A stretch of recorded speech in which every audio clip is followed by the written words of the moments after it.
दिल्ली में पुराने वाहनों को लेकर एक बड़ी राहत भरी खबर सामने आई है। राजधानी में 10 साल से ज्यादा पुराने डीजल और 15 साल से ज्यादा पुराने पेट्रोल वाहनों पर लागू किया गया ईंधन प्रतिबंध फिलहाल 1 नवंबर 2025 तक के लिए स्थगित कर दिया गया है। यह फैसला दिल्ली सरकार और वायु गुणवत्ता प्रबंधन आयोग यानी कि CAQM के बीच हुई एक महत्वपूर्ण बैठक के बाद लिया गया। सूत्रों के मुताबिक CAQM ने जनता के आक्रोश और तकनीकी कमियों को देखते हुए इस आदेश के क्रियान्वयन को फिलहाल हटाने का निर्णय लिया है। दिल्ली में प्रदूषण को नियंत्रण करने के लिए 1 जुलाई 2025 से एक सख्त नीति लागू की गई थी।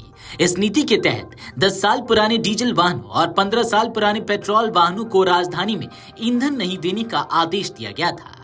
इस प्रतिबंध का दायरा सभी पंजीकृत वाहनों पर लागू था, चाहे वे दिल्ली के हों या किसी और राज्य के। 1 जुलाई को जैसे ही यह नियम लागू हुआ, ईंधन स्टेशनों पर अफरा तफरी का माहौल देखने को मिला। कई लोग अपनी गाड़ियां लेकर पेट्रोल पंप पहुंचे, लेकिन उन्हें ईंधन नहीं मिला। 3 दिनों के भीतर ही करीब 80 से अधिक वाहन जब्त किए गए। इनमें 67 दोपहिया, 12 कारें और एक ऑटो शामिल थे।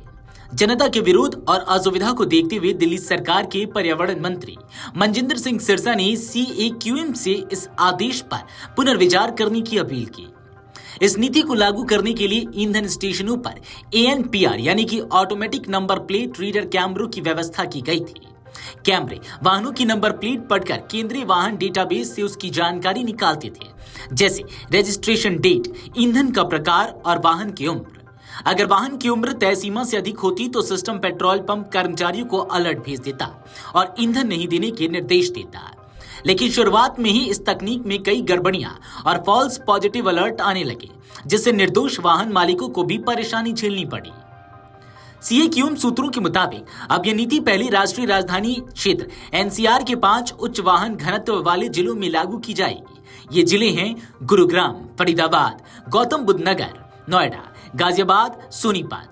इन जिलों में 31 अक्टूबर 2025 तक ANPR कैमरों की स्थापना पूरी कर ली जाएगी और फिर वहां 1 नवंबर से यह नीति प्रभावी होगी। दिल्ली में भी तब तक नीति को स्थगित रखा जाएगा। इस पूरे मामले पर आम आदमी पार्टी ने सरकार को घेरा है।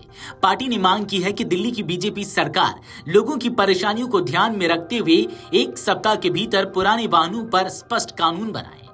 आपने कहा कि अगर सरकार कोई ठोस कानून लाती है तो पार्टी उसका समर्थन करेगी। उन्होंने यह भी आरोप लगाया कि बिना तैयारी के ऐसे नियमों को लागू करना जनता के साथ अन्याय है। गौरतलब है कि सुप्रीम कोर्ट ने पहले ही दिल्ली में 10 साल पुराने डीजल वाहनों और 15 साल पुराने पेट्रोल वाहनों की सड़कों पर आवाजाही पर प्रतिबंध लगा दिया है, लेकिन इस आदेश को प्रभावी रूप से लागू करने में तकनीकी और प्रशासनिक दिक्कतें आती रही। दिल्ली सरकार ने अपने बचाव में कहा कि वह प्रदूषण नियंत्रण के लिए पूरी तरह प्रतिबद्ध है, लेकिन साथ ही यह भी जरूरी है कि जनता की असुविधा न बढ़े। पर्यावरण मंत्री मनजिंदर सिंह सिरसा ने कहा, हम कानून का पालन करना चाहते हैं, लेकिन तकनीकी ढांचे और जनता की सुविधा के साथ। जल्दबाजी में कोई भी फैसला जनता के खिलाफ जा सकता है। अब दिल्ली सरकार और CAQM मिलकर एक व्यापक योजना तैयार करेंगे। इसमें पुराने वाहनों की स्क्रैपिंग, NOC, पार्किंग व्यवस्था और ईंधन वितरण की पारदर्शी प्रक्रिया को फिर से तैयार किया जाएगा। साथ ही जनता को जानकारी देने के लिए जागरूकता अभियान भी चलाया जाएगा, ताकि लोग इस नीति के बारे में पहले से जान सके। 1 नवंबर तक दिल्ली के वाहन मालिकों को राहत तो मिल गई, लेकिन लंबी अवधि के लिए उन्हें अपनी गाड़ियों का विकल्प ढूंढना ही होगा।